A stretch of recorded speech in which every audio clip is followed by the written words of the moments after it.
एक दिन की जो अंदाज होती है वो नियमों के साथ और हमेशा निरंतरता के साथ चलती है और हमेशा ईश्वर के साथ अपनी जीवन की सुबह की शुरुआत शिवत्व को समझते हुए जीवन को समर्पित करते हुए ईश्वर के साथ वंदन करते हुए अभिनंदन करते हुए प्रत्येक दिन एक ही नियमों के साथ चलना हमारी जीवन की सबसे बड़ी प्रतिबद्धता है।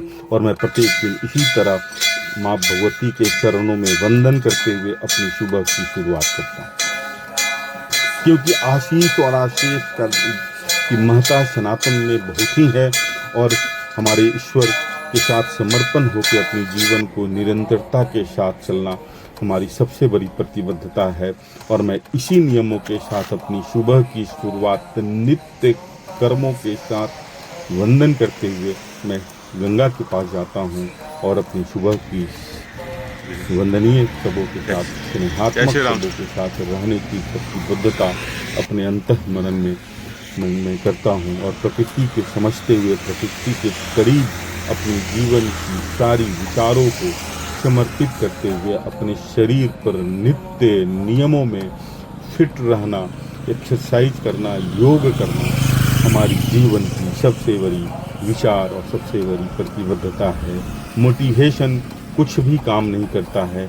जैसे ही आप अनुशासन में अपनी जीवन को प्रतिबद्धता के साथ लेकर चलते हैं, मोटिवेशन स्वतः आपके अंतःकरण में जागृत हो जाती है। और मैं प्रत्येक दिन एक ही नियम के साथ शुरुआत करता हूँ और सुबह की शुरुआत अगर बहुत खूबसूरत हो, क्योंकि सूर्यदेव की मुस्कुराती हुई तस्वीर जब आपकी जेहन के अंदर, आपके जीवन के अंदर में आती है तो आप स्वतः एक अलग सी स्फूर्ति, एक अलग सी जागृति लेकर चलते हैं। और यही हमारी जीवन की सबसे बड़ी परिकल्पना है, क्योंकि हम स्वस्थ हैं, हम स्वस्थ विचारों के साथ अपनी सुबह की शुरुआत करते हैं। फिट रहना, एक्सरसाइज करना, प्रत्येक दिन अपनी मन की लड़ाई के साथ लड़के मैं सुबह बाहर निकलता हूँ, अपनी एक्सरसाइज करता हूँ। किसी का होना, किसी का नहीं होना बहुत ही फर्क कभी भी नहीं पड़ता है अपनी जीवन में। और अपनी हर यादगार पलों को प्रकृति के साथ जोड़ते हुए अपनी जीवन की धारा निश्चलता के साथ सबों के साथ स्नेहात्मक रहते हुए और श्री राम का उद्घोष करते हुए, क्योंकि जीवन बिना ईश्वर के संभव ही नहीं है। और वह ईश्वर आपके अंतःकरण की जागृति को हमेशा एक अलग सी मजबूत जीवन शैली देता है। इसी से हमारी सुबह इतनी खूबसूरत और इतनी प्रतिबद्धता के साथ चलते रहती है। हम किसी से तुलना नहीं करते हैं, क्योंकि प्रकृति कभी भी तुलना करने में विश्वास नहीं करती है। तुलना हम करके, क्योंकि हर व्यक्ति की विचार, हर व्यक्ति की जीवन शैली एकदम अलग होती है।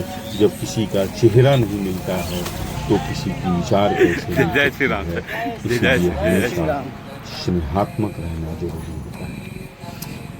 प्रकृति कभी भी हमें किसी से तुलना करने के लिए नहीं बोलती है, इसलिए कभी तुलना नहीं करने की जरूरत होती है। बच्चों की तरह निश्चल रहने की जरूरत होती है। बच्चे हमेशा ईश्वर का रूप होते हैं, इसलिए हमेशा अपने जीवन को ईश्वर के साथ समर्पित करके चल जाते हैं।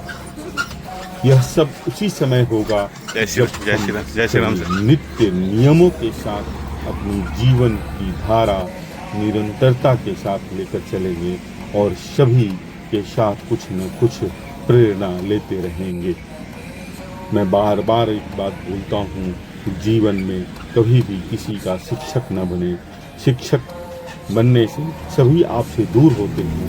छात्र रहें, छोटा रहें, सबों का स्नेह मिलता है। इसी से बोलता हूँ, सबों के साथ ग्रुप अच्छी होनी चाहिए और सबों के साथ एक गजब सी हमेशा और अच्छा ग्रुप जो है ना, आपको कुछ न कुछ एक अच्छा करवा ही देता है। वृक्ष तैयार हो जाती है, विशाल बगीचा तैयार हो जाती है। सभी इसी तरह अपनी सुबह की शुरुआत करते हैं। बच्चों के साथ रहने से आपकी जीवन में अलग सबको देखने से खुद मोटिवेट अलग सी ऊर्जा मिलती है और वह ऊर्जा हमेशा आपको एक अलग शक्ति देती है जीने के लिए। शिकवे शिकायतों से हमेशा बचने की जरूरत है, क्योंकि हमारा कर्म कभी भी अपने नियमों पर आधारित होना चाहिए। हम जो भी करते हैं, जो भी हमारा बीज लगाते हैं, वह हमारा उसका फल हमें स्वतः लेना होता है। दुनिया की सबसे खूबसूरत बात यही है कि प्रकृति आपके कर्मों का हिसाब स्वतः आपसे ही लेती है।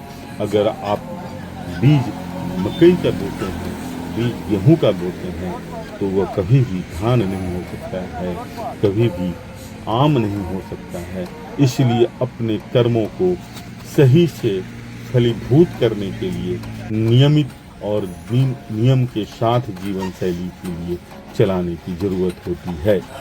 जीवन में हमेशा लचक बनाने की जरूरत होती है, और वह लचक आपके स्वस्थ शरीर की समृद्धि का प्रतीक बनता है। हमेशा संयम और हमेशा एक सही दिशा की तरफ जब आप अपने जीवन को संयमित करते हैं, तो स्वतः आपकी जीवन शैली एक समृद्ध वृक्ष की भांति, समृद्ध बगीचे की भांति हो जाती है, जो कि एक अलग संबंधों की प्रकाष्ठा होती है। और वह उसी समय होगी जब आप समृद्धता के साथ अपनी सुबह को लेकर चलें। नकारात्मक शक्तियों का निवारण आपको खुद करना पड़ेगा।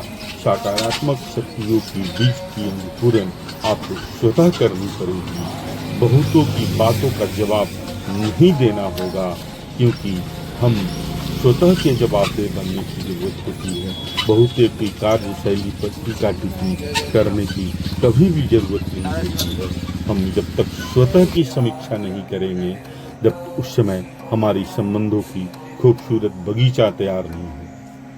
हम कभी भी दूसरों की कमियों को न उजागर करें, क्योंकि दूसरे अपने विचारों से अपनी जीवन को चलाते हैं। हर व्यक्ति की अलग सी प्रकृति होती है, हर व्यक्ति की अलग सी विचारधारा होती है। इसलिए हम उसमें सामंजस्यता बनाकर रखने के लिए स्वतः को समृद्ध रखें और हमेशा ईश्वर के साथ समर्पित रहें। ईश्वर आपके परिवार के अंदर में बैठा हुआ है। ईश्वर मंदिर कहीं और नहीं है, मंदिर की मूर्ति कहीं और नहीं है, वह आपके अंदर में बैठी हुई है। और वह उसी समय संभव होगा जब आप नियमित अपने नियमों के साथ, संयमित विचारों के साथ चलेंगे और माँ के साथ अपनी सुबह की शुरुआत करेंगे। दुनिया की सबसे खूबसूरत कोई चीज होती है तो वह माँ होती है, क्योंकि माँ जननी होती है, माँ जननी जननायक होती है अपने बच्चों की। और हमें हमेशा उस जननी के साथ स्नेहात्मक रहना पड़ेगा, और हम अपनी स्नेह की इसी तरह प्रतिबद्धता और इसी तरह की परिकल्पना प्रत्येक दिन खूबसूरती से अनुशासन के साथ निर्वहन करते हैं, और इसी निर्वहन के साथ हमारी सुबह चलती है। हम स्वस्थ हैं और स्वस्थ जीवन शैली है, वो उसी समय तक हमारी विचारों की समृद्धता तैयार होती है। माँ के साथ मरना, माँ के साथ स्पंदन, माँ के साथ स्नेहात्मक विचारों के साथ हमेशा जीवन को एक सही दिशा की तरफ ले जाने की जरूरत होती है। कितनी भी भागम भाग क्यों ना हो, लेकिन जैसे माँ अपने बच्चों के लिए बचपन में समय निकालती है, उसी तरह बच्चों को भी अपने माँ के लिए समय निकालने की जरूरत होती है, क्योंकि समय 24 घंटे का ही होता है। और उसी 24 घंटे में सबों के लिए स्नेहात्मक, सबों के लिए सही से निर्णय लेने की जरूरत अपने नियमों के अनुसार ही संभव होती है। इसलिए हमेशा स्नेहात्मक रहें, हर पल को कैद करें, अपने जीवन की सबसे खूबसूरत पद्धति होनी चाहिए।